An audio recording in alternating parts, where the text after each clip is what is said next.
What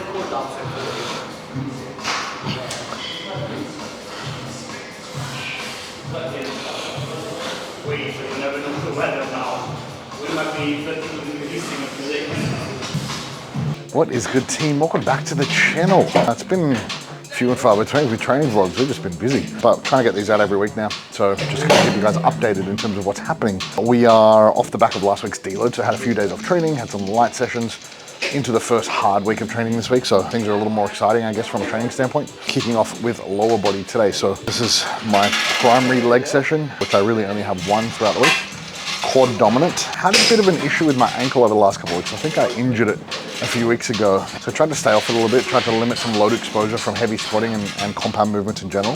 So this session will be a little bit of a restructure in terms of how we're setting up. More isolation stuff to kick off. Adductors first, hams second, leg extension third, and then we'll go into some leg pressing and squatting last, just to limit that load exposure. And I've spoken about this a million times. When it comes to injury prevention or injury management, load exposure is the thing that we should be prioritizing. So it means you don't necessarily have to lift super heavy. You can just push those heavy compound movements towards the back end of the session, where you're still going to get lots of stimulus, but you're just reducing overall load exposure to minimize the risk of further injury or potential injury in the future. So anyway, first set here, aiming for around 10 to 15 reps at around a 2 RIR based on last week's efforts.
So you've maxed out the adductor machine.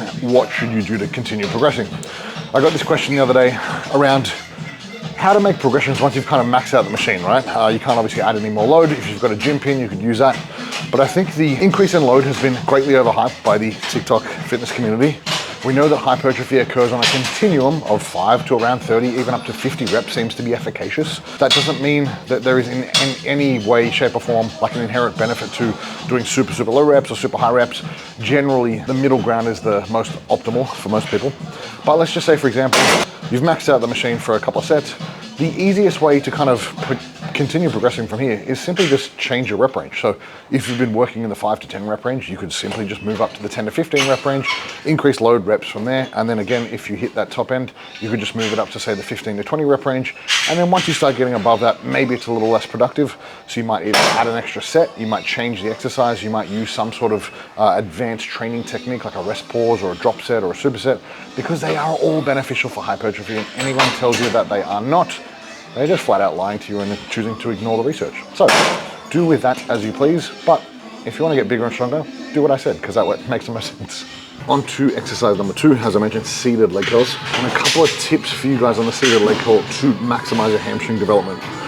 Once you set up the machine, you pretty much want the knee at the pivot of the machine. So basically where that machine is pivoting, you want the knee joint pretty much lined up with there. You want to keep your feet pretty close together. So we don't want to be out too wide where we're using other muscles to kind of flex the knee.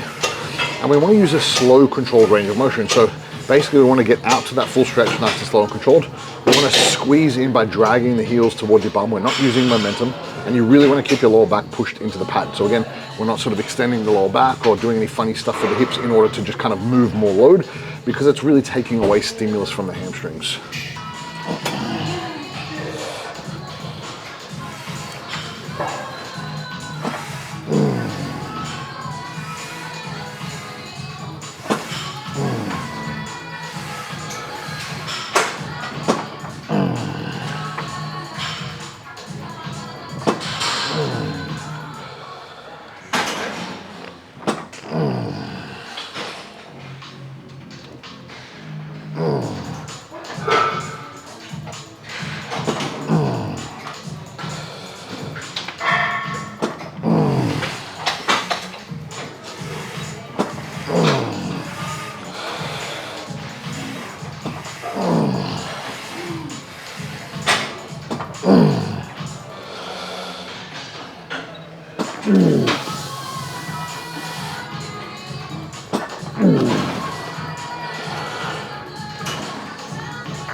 Ouch.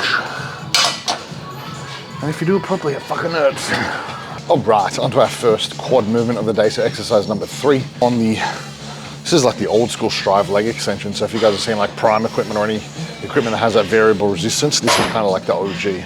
This one being really cool in the fact that it does have that variable resistance, so we can adjust the, I guess, the starting position where we are getting that rec fem in the lengthened bias, so a little bit more stretch there. The added benefit here as well is that on the seat, we can kind of lean back a little bit further, so we do get a little bit of a hip extended position, so we can kind of maximize stretch both at the knee and the hip for that rec fem, which is typically undertrained in a lot of other exercises. So this is something you can really blast basically the entire sort of quadriceps muscle group, so to speak. So 2 hard working sets here, 10 to 15 reps. We'll take these ones pretty close to fail. We want the quads, I guess, nice and stimulated before we go on and do our leg press next, and then hack squats last.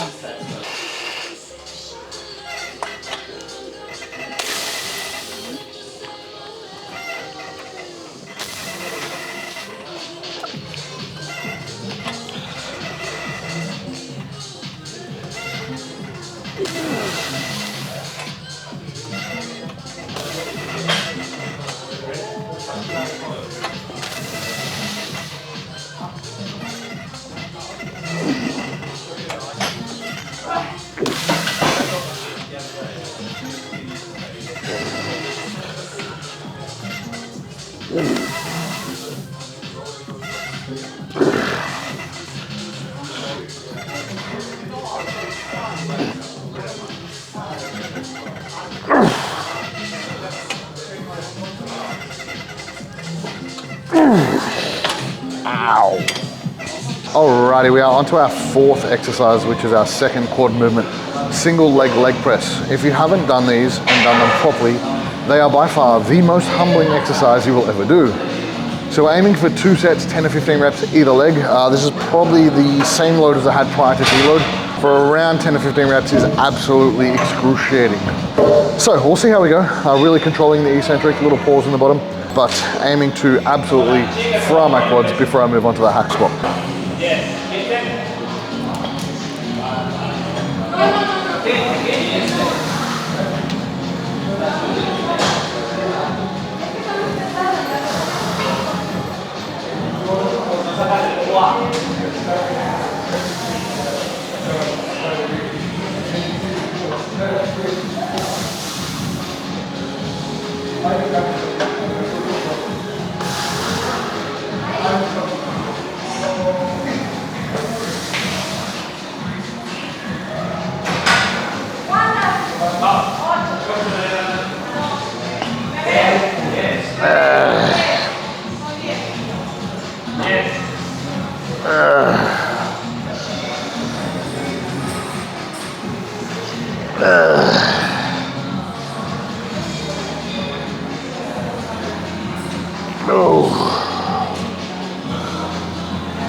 Oh, 12 reps, mamma mia.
Ow. All right, this is actually our last exercise for our third quad movement, our fifth exercise in total, I believe, if my maths is correct. Opted for the pendulum squat this week. So off the back of the deload, like I said, I had some issues with my ankle. The hack squat was loading it pretty hard in the bottom. So the pendulum, we do have the unique benefit of it being a little bit harder in the mid position. So it does take some load off at the bottom, which for me is nice. This ankle feels good, so I'm able to progress this and not have too many issues. See how this feels. It's going to be maybe a top set 6 to 10, maybe a back off 8 to 12, or I might just leave it somewhere in that 6 to 12 rep range, get close to fail, and just pick a load that I'm going to stick to for both sets. But I suppose this is a point to bring up around just like exercise selection when it comes to hypertrophy specifically. One thing to consider, like I keep saying, is injury management, injury prevention. We don't need to lift super heavy. We don't need to squat super heavy. We can use them strategically as they are great exercises to train the quads, but we can place them later in the workout, higher rep ranges, things of that nature, in order to just limit axial fatigue as well, potentially from those heavy squat patterns where you do load the spine really heavily as well. I know for me specifically, it's just a nice way to stay fresh. It allows me to kind of push volume more so, because we know volume is a primary driver of hypertrophy.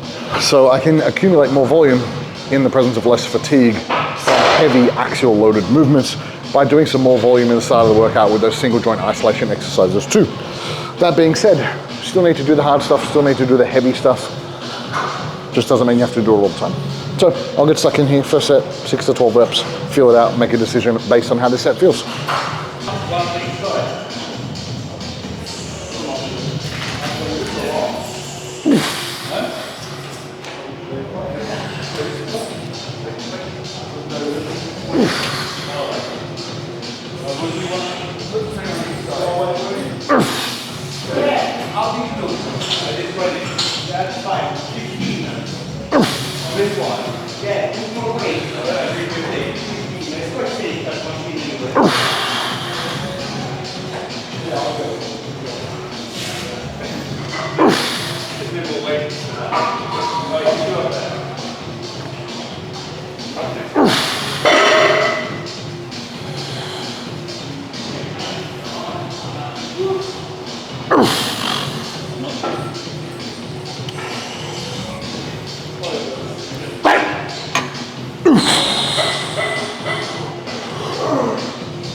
Okay, that was plenty heavy for 10. All right, we are on to our final exercise of the session, seated lateral raises. Now you're probably thinking, why the hell are you doing lateral raises on a leg day? I know, every time I post about it, people lose their shit. So, some rationale as to why you might do other stuff on a particular day. So let's say, for example, you've got a leg day like I have, and I'm finishing with some delts. The idea is that smaller muscle groups like delts, like biceps, like triceps, like calves, can tolerate a beating. So you can train them with pretty damn high volumes. They recover quite quickly. They don't incur a lot of damage or fatigue, meaning we can just train them often and hammer them. So for me, I'm hitting delts like 4 out of 5 days. So in terms of like my overall sessions, I've only got 5 sessions, 2 of which are primarily lower body. So I need to put them somewhere. So just in terms of like logical session structure throughout the week, I can place these strategically where I have a primary emphasis on my delts for a push session, for example. And then just to accumulate more total training volume and frequency, I can place them at the start or at the end of a leg workout, because there's no kind of fatigue cost or like carryover in fatigue into the other muscle groups. So I've hammered my legs, my delts are fresh. Why not just tack on a couple of sets of delts into this session? Or vice versa, if I did delts at the start of the session, it's not going to incur any fatigue costs onto my lower body training, so it's not going to affect my performance in any meaningful capacity there. So just some rationale in terms of how you structure your week. If you do have any lagging muscle groups, you can place them strategically throughout the week on sessions where there is no carryover fatigue and there is no detriment to your performance in the other muscles that you're going to train in that session. That being said, I've got one working set with a rest pause. So I'm basically choosing a load that has me 1, maybe 2 reps from fail at around 10 to 15 reps. Brief break, 5-10 seconds max, couple of breaths. I'll go to fail. I should be failing around 3 to 5 reps on that second set. It's basically like an extension of that first set. But I'll get stuck in, wrap this session up, and go some food.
right, that is us done and dusted, guys. Rest day tomorrow. So I'm very excited for that. But as always, make sure you like, comment, share, most importantly, subscribe to the channel if you do get any value from these videos at all. And I will likely see you next week. We've got a training session lined up at Ultraflex and Rotherham with Michael Dean and Kuba, which will be fun. So I'll vlog that one for you guys, but I'll see you next Tuesday and probably later in the week once I post it. But until next time, guys, peace.